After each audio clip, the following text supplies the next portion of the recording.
Hey y'all, this is TCA Gaming, and in this video we are going to do something a little bit different. In this video I've brought up a tub from my personal collection. I just have random stuff inside of here. Clearance. Neo Destiny on clearance. This is the only one I think I've ever seen for Gym Challenge. I need to have these sent off to PSA or somewhere to be graded. You've probably seen a lot of these things here and there over many years, but some of it you may not have. I don't know. I know this first thing here I've shown before, and it was seen fairly similar in another video where all those guys had come by, but this is actually a gold strip original Shadowless theme deck display. So this one is in really nice shape. There was two of them that I had. Nick ended up opening that one trying to get the Ghost Pikachu, but you can see right here the gold strips make all of these decks shadowless as far as we know. I've never seen one of these opened up that did not have shadowless cards inside. Now you can see both sides the same way. So you get two of each deck. You get the Zap, the Overgrowth, the Brush Fire, and the Blackout. And the two decks that people want are the Zap and the Brush Fire, because the Brush Fire may have no damage Ninetales, probably not. And then the Zap decks may have Ghost Pikachus, probably not. But if they do, I would say the one that you'd rather open is probably the Zap, because 4 Ghost Pikachus are going to have a good shot at getting a high grade, whereas the Ninetales will not. All right, what else do we have over here? Okay, so like we just went there, and then now we're at this is an empty Neo Discovery Japanese booster box.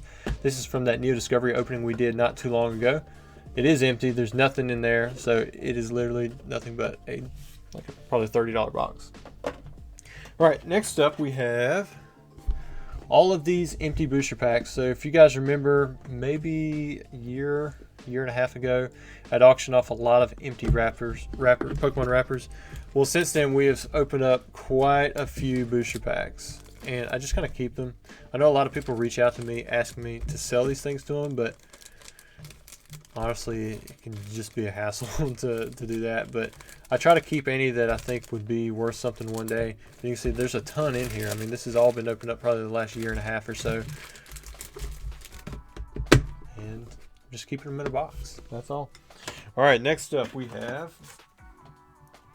So in the previous video, I had talked about how if you did not live in the United States and you got these, I believe it was mostly in the UK, but probably anywhere in Europe, you didn't get the figures. You actually got the jumbo collection boxes for the red and blue. So this is one of the Venusaurs that you would have got out of there. Here are some box toppers that I just haven't graded yet.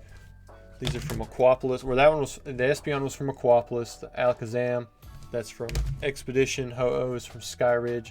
So if you had a sealed Skyridge booster box and you open it up, you should get one of 4 Skyridge box toppers. You've got the Ho-Oh, the Kabutops, the I think it's Golem, and then you got Charizard. I could be wrong with that. No, it's Crobat.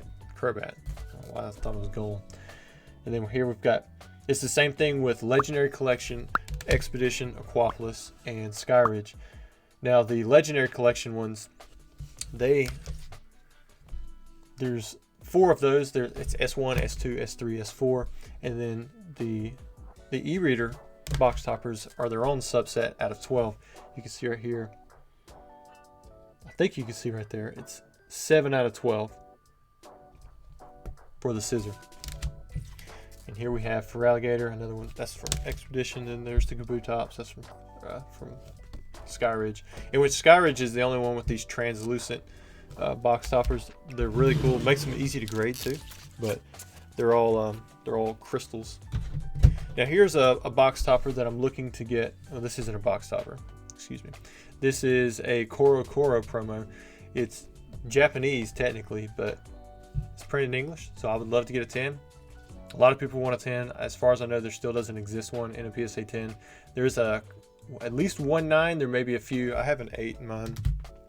I'm not going to pay anything super crazy for a 10, but then again, I might.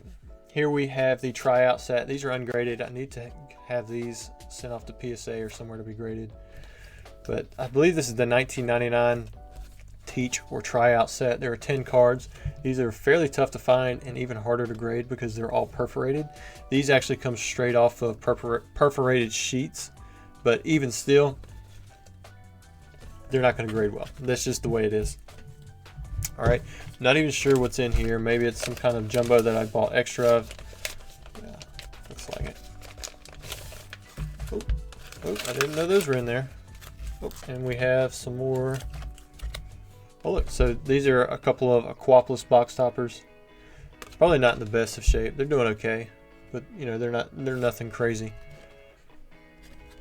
So I would not grade those. Now these right here, these are Anna Airlines unpeeled things, where you can either get, I believe it's a Jigglypuff or a Meryl. We'll just peel one off. Just peel it right here. There we go. So there's a Meryl. I think Jigglypuff is the one that people want, usually. But I mean, they're both really cool. And then you can actually just peel it out of here. Just gotta be careful. See if we can do it without damaging the card.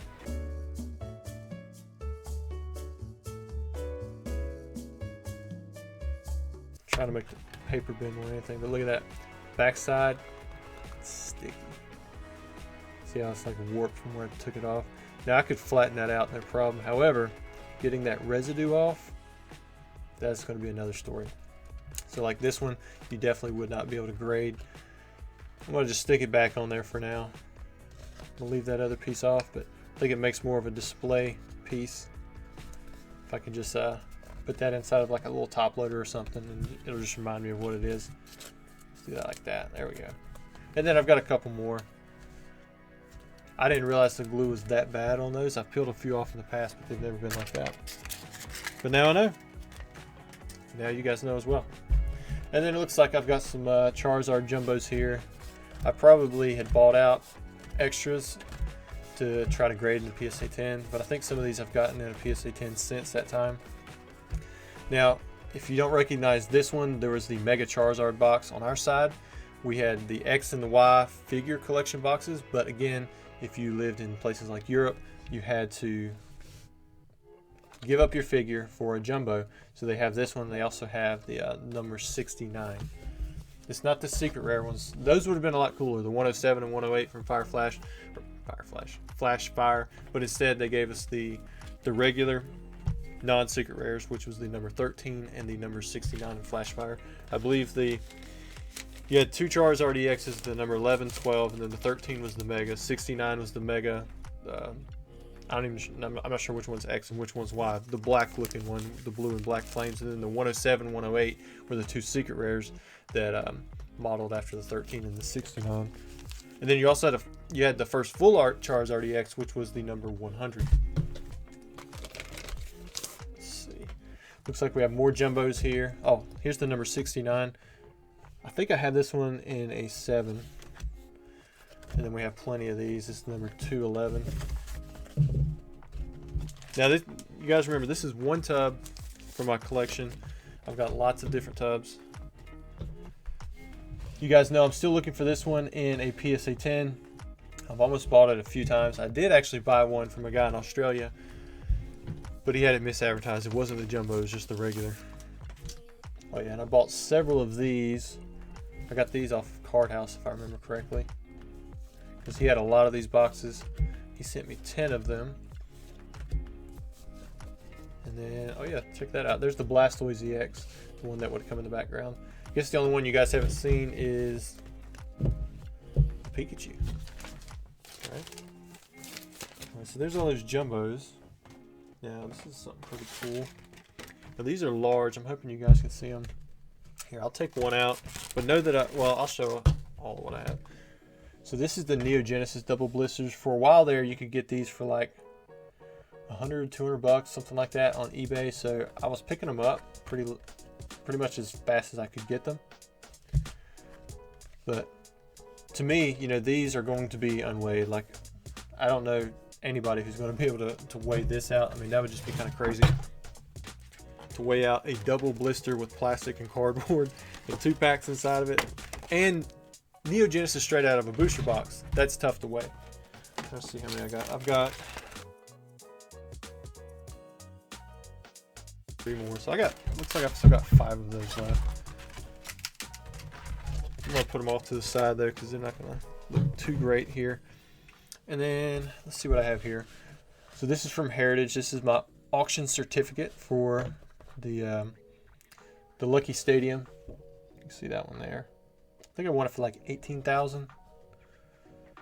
See if it says it anywhere in here. Oh look, Russell Oakley. It has my name on it. There we go. I don't see anything else in there. And then it's the same thing for the Neo Rev first edition box. I believe I won it for right around 18,000 or so. Next up, we have a double Neo Destiny blister. I believe I bought this for $1,250, $1,250. This was a more recent purchase, but look at that right there. I'm trying to do this without knocking over the camera, but it's a $5 Walmart sticker. Clearance. Neo Destiny on clearance. All right, these next two boxes, they could be anything. Just to show you what I'm kind of looking at. It's just like this big white box. We'll push it off to the side. Okay, so this one is, we've got a lot of LOB blisters. Now, I'd opened these up with Ruxin when he'd come. He actually pulled an Exodia, which that was really cool. I don't have a ton in here, maybe 20 or 30 of them. And as far as I know, you can't really weigh these things, but I'm sure somebody knows how to. And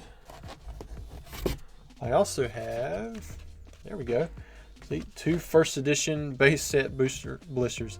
I believe these were the ones that I got from Nick in a trade for a lot of Pokemon pins.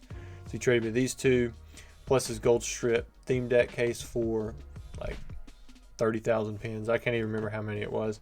Ironically enough, these have dropped like 60% in value versus his pins, which have probably stayed pretty steady. So even though everybody made fun of him for that trade, he probably did really well considering the price changes on everything, because they were valued around 10K at that time.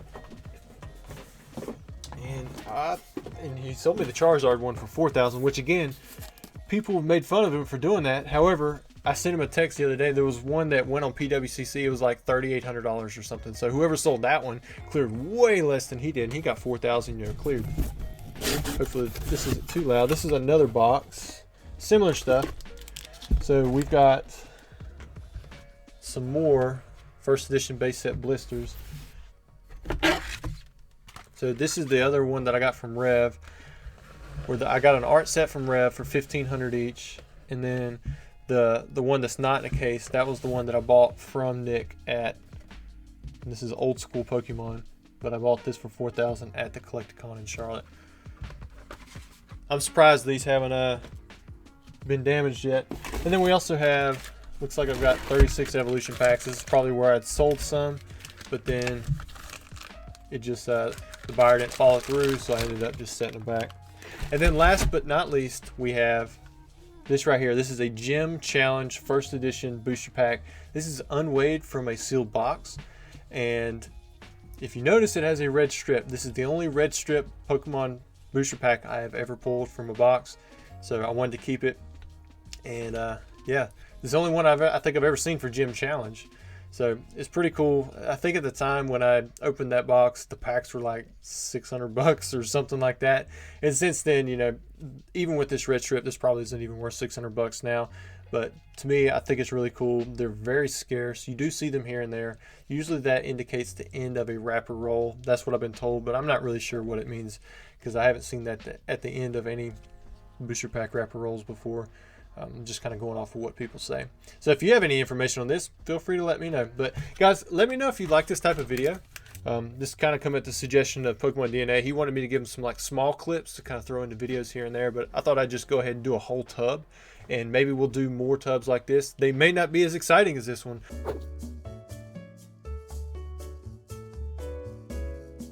or they may be better. I'm not really sure. I know some of them I have just lots of sealed booster boxes. Some of them have random items like this too, but for the most part, I think this is more variety than a lot of the other tubs would have. But anyways, I appreciate your time for taking to watch the video. Please don't forget to like and subscribe if you haven't done so already. Thanks.